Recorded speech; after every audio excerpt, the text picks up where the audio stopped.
This is Clippers and Tippers, but a little bit different today, all thanks to Tyre Power, because we went into Murray's for Clippers and Tippers, and this man, Dean Watling, he had a look at him and said, there's no way I'm cutting this hair. So we had to go to the pub at the Rising Sun in South Melbourne, one of the great pubs in Melbourne. And yeah, we're going to have a chat to Dino about his punting stories and also how he got stuck into racing. So where did you find a love and passion for this great game, Dino?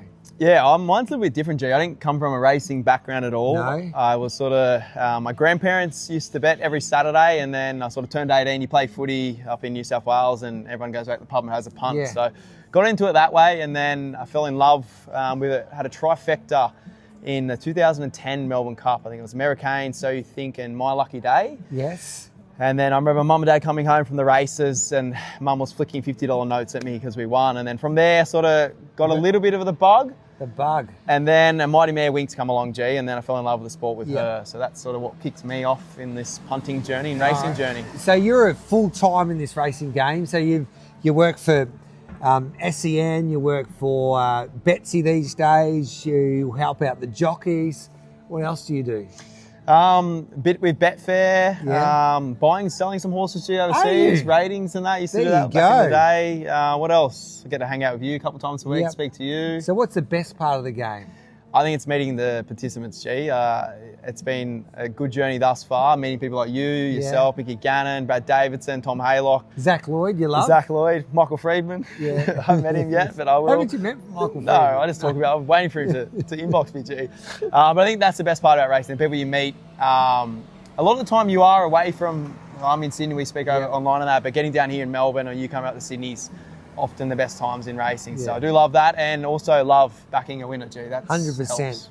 Now, Derby Day, you're in Melbourne for Derby Day. I thought you might be in Sydney because it's Singles Day, and for something a little bit different, the ATC say that you can turn up to the races and try and find love as well as backing a winner.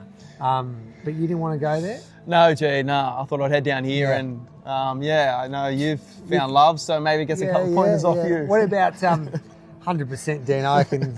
But what about, what am I going to ask you now? You just put me off my game a little bit. Your greatest punting story.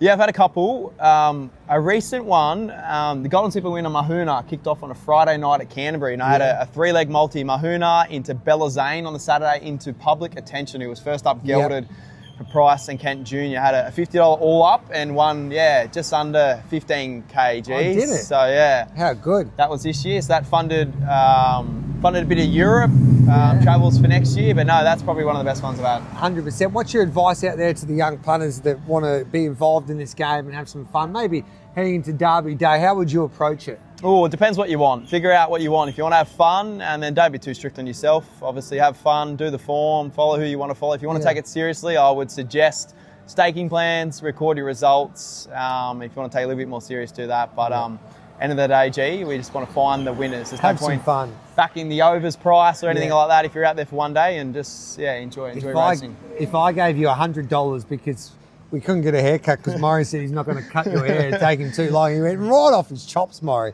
What would you do with $100? Tomorrow? Yes, this weekend. Ooh, I'd have it straight out on a double of Cabalas in race 3 at Flemington into the Coolmore Stud Stakes on Buyback, G.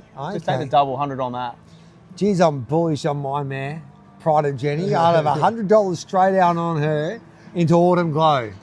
Ooh, I don't mind that. Yeah. And I'm hearing there's a bit of a name change with Pride of Jenny post the race, maybe, G? No, Pride of Jenny. They're going to say Pride of Demi, but no, Pride of Jenny.